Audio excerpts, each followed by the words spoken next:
और चलिए बात अब बजट 2024 की कर लेते हैं। उम्मीदों का बजट आज आने वाला है। निर्मला सीतारमण आज बजट पेश करने वाली है। बड़ी खबर बता दें दर्शकों को, 8:15 बजे के करीब निर्मला सीतारमण अपने आवास से निकलेंगी और छठी बार निर्मला सीतारमण बजट पेश करने वाली है। सुबह 8:45 पर राष्ट्रपति से बजट की मंजूरी भी लेंगे और सुबह 9:15 बजे वित्त मंत्रालय जाएंगी वित्त मंत्री और 10 बजे कैबिनेट की बैठक में बजट को मंजूरी दी जाएगी, जिसके बाद 11 बजे का वो समय होगा जब लोकसभा में बजट पेश किया जाएगा। अंतरिम बजट है, उम्मीदें लोगों को बहुत है, क्योंकि कहा भी ये गया है कि हालांकि कहा यह गया है सीतारमण की तरफ से कि कोई बड़े ऐलान नहीं होंगे, लेकिन मोदी सरकार लगातार सरप्राइज करती रही है और ऐसे में क्या इस बार फिर कोई सरप्राइजिंग एलिमेंट इस बजट में हो सकता है, इसको लेकर उम्मीदें जनता की बनी हुई है। गायत्री, बिल्कुल, तो देखना होगा इस अंतरिम बजट में क्या कुछ देखने को मिलता है। नारी, किसान, युवा, गरीब, जिसको 4 मुख्य स्तंभ कल राष्ट्रपति की तरफ से बताया गया था, तो क्या आज उन्हीं पर फोकस रहने वाला है। डिफेंस सेक्टर को क्या मिलने वाला है,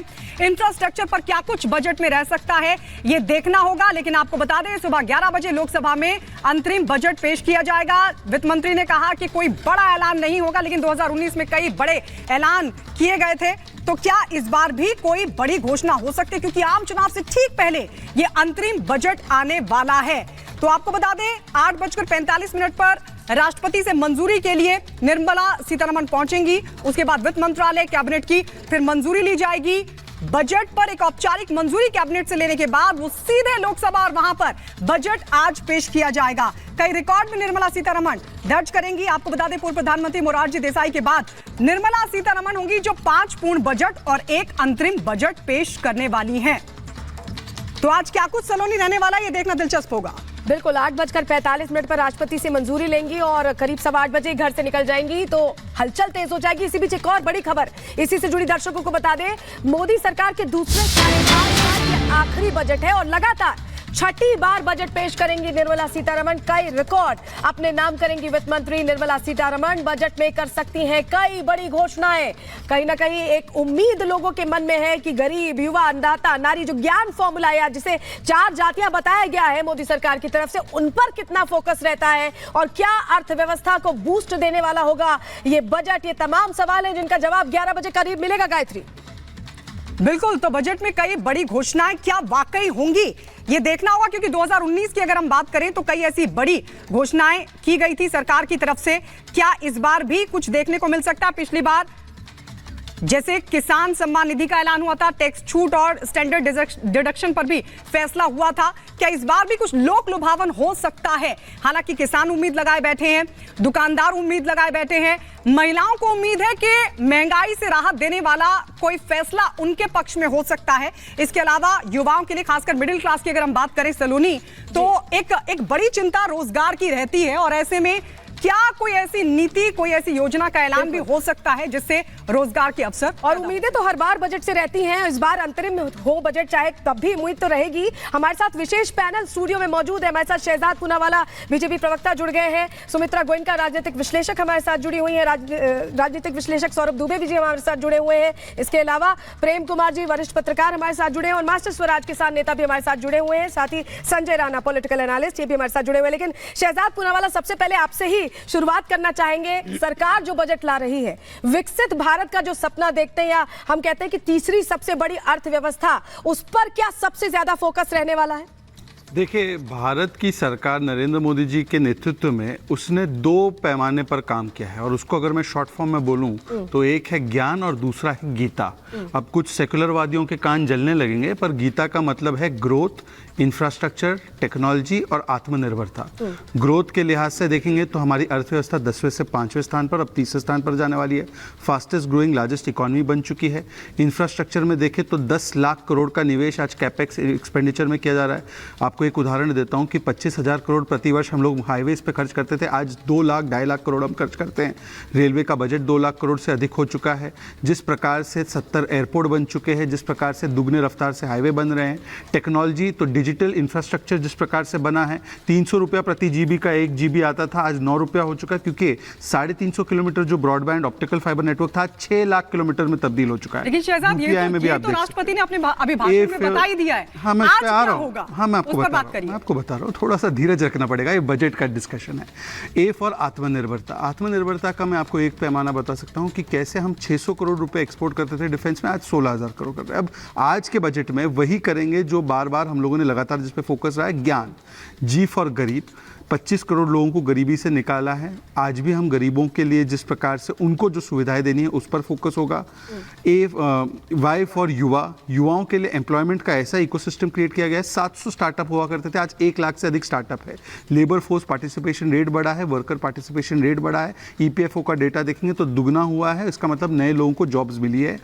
ए फॉर अन्नदाता किसान, बजट एग्रीकल्चर का 5 गुना बढ़ा है, उसमें हम लोगों ने किसान सम्मान निधि जैसी स्कीम्स जोड़ी है। और एन फॉर नारी शक्ति, नारी शक्ति में चाहे नारी शक्ति वंदन अधिनियम हो, चाहे उनको परमानेंट कमीशन देने की बात हो, या महिलाओं को मुद्रा लोन और जनधन से जोड़ने की बात हो, इन चीजों पर फोकस हमेशा की तरह रहेगा। क्योंकि आपने नारी का जिक्र किया है और सुमित्रा गोयनका हमारे साथ जुड़ी हुई है गायत्री, तो सुमित्रा गोयनका एक नारी होने के नाते, या ये कहें कि अभी तक जो योजनाएं आई हैं महिलाओं पर केंद्रित, अभी उस पर एक बहुत इंपॉर्टेंट फोकस हम देख रहे हैं सरकार का, तो आपको क्या उम्मीद एक महिला के तौर पर है और क्या चाहते हैं आप कि वाकई इंप्लीमेंट किया जाए महिलाओं के सशक्तिकरण के लिए और बेहतर बनाने के लिए? जी, तो सबसे पहले तो आप देखेंगे कि पिछले बजट में 2023-24 के बजट में 2.23 लाख करोड़ रुपीस महिलाओं के लिए योजनाओं के लिए दिया गया था, और ये 4.3% ज़्यादा है उसके पहले वाले बजट से। और अगर आप 2013-14 में देखेंगे, कंपेयर करेंगे, तो वो सिर्फ 1 लाख करोड़ था। तो ये राशि जो है ये डबल हो गई है। अगर आप स्कीम्स के बारे में बात करेंगे तो 9 करोड़ महिलाओं को ड्रिंकिंग वाटर अभी टैप से, नल से घर में मिल रहा है। 11.7 करोड़ हाउस होल्ड टॉयलेट्स बन चुके हैं। डीबीटी ट्रांसफर्स महिलाओं के अकाउंट में जा रहे हैं। और जनधन योजना में मेरे ख्याल से 56% महिलाओं के खाते हैं। उज्ज्वला योजना में ऑलमोस्ट 9.6 करोड़ महिलाओं को गैस मिल चुका है उज्ज्वला योजना में। और इससे एक बहुत बड़ी चीज हुई है कि महिलाओं का जो समय है वो बहुत सारी चीजों से हटके, सुमित्रा जी हम आपके पास लौट रहे हैं। शहजाद भी अभी बता रहे थे, लेकिन बड़ा सवाल ये आज क्या मिलने वाला है, क्योंकि हम लगातार फोकस उस पे कर रहे हैं जो दिया गया है मोदी सरकार की तरफ से। बहुत सारे लोगों को बहुत सारी उम्मीदें हैं। हम सीधे रुक लेते हैं, हमारी सहयोगी मीनाक्षी इस वक्त हमारे साथ जुड़ रही हैं। मीनाक्षी, आप जरा बताइए, क्योंकि आपने भी मीनाक्षी हमारे साथ नहीं है, हम लौटेंगे आपके पास। हमारे साथ दीपेश भी लगातार बने हुए। दीपेश, सबसे पहले बताइए वहां से क्या तस्वीरें इस वक्त आ रही हैं?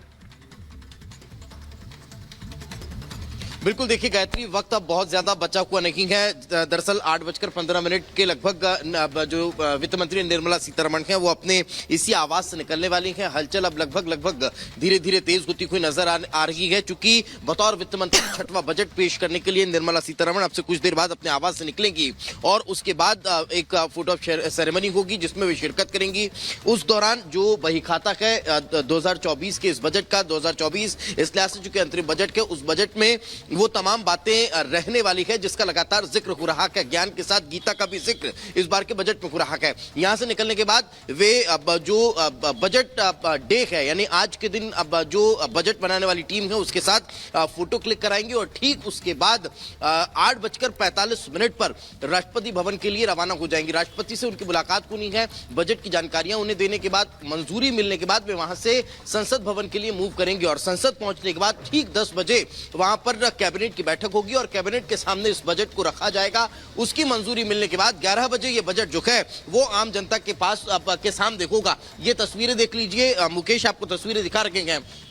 ये बंगला के वित्त मंत्री का जो अब से कुछ देर बाद यहां से रवाना होने वाली है, निकलने वाली है। और चूंकि आज का बजट इस लिहाज से बेहद खास रहने वाला है, बतौर वित्त मंत्री वे 6वीं बार बजट पेश करने वाली है, लेकिन उनके कार्यकाल का यह पहला अंतरिम बजट है। और अगर हम बात करें तो पूर्ण बजट के तौर पर वे 5 बार बजट पेश कर चुकी है। मोदी सरकार का यह दूसरा अंतरिम बजट है। जो देखने वाली बात होगी कि क्या चुनावी लिहाज से बहुत खास रहने वाला है, कौन कौन सी बड़ी घोषणाएं इस बार के बजट में होगी, उसकी उम्मीद सभी लगाए हुए है। क्योंकि गायत्री, जिस बात का लगातार मैं जिक्र कर रहा हूं कि प्रतिकूल मौसम में भी अनुकूलता की उम्मीद हर इंसान लगाए रखता है, वैसे ही आज बारिश के मौसम में इंसान को उम्मीद है कि योजनाओं की, सौगातों की बारिश जो है वो इस बार के बजट में देखने को मिलने वाली है। जी बिल्कुल दीपेश, आपके पास हम वापस लौटेंगे जैसे ही निर्मला सीतारमण निकलेंगी। आप तस्वीरें हमें दिखाएगा। हमारे साथ और भी सहयोगी जुड़े हैं। राघवेंद्र हमारे साथ लखनऊ से जुड़े हुए हैं, हमारे साथ गणेश जुड़े हुए हैं आम आदमी पार्टी दफ्तर से, और हमारे साथ विजय भी जुड़े हुए हैं। लेकिन पहले मीनाक्षी के पास चलेंगे। मीनाक्षी, अभी जो तस्वीर हम देख रहे हैं वो गरीबों को, या ये कहें कि नारी, अन्नदाता और युवा पर केंद्रित दिखाई दे रही है। जरा बताइए कि गांव के लोग, जो जनता है, वहां से क्या मानस बना के बैठी है कि इस बार अंतरिम बजट में उनके लिए पिटारे से क्या निकलने वाला है?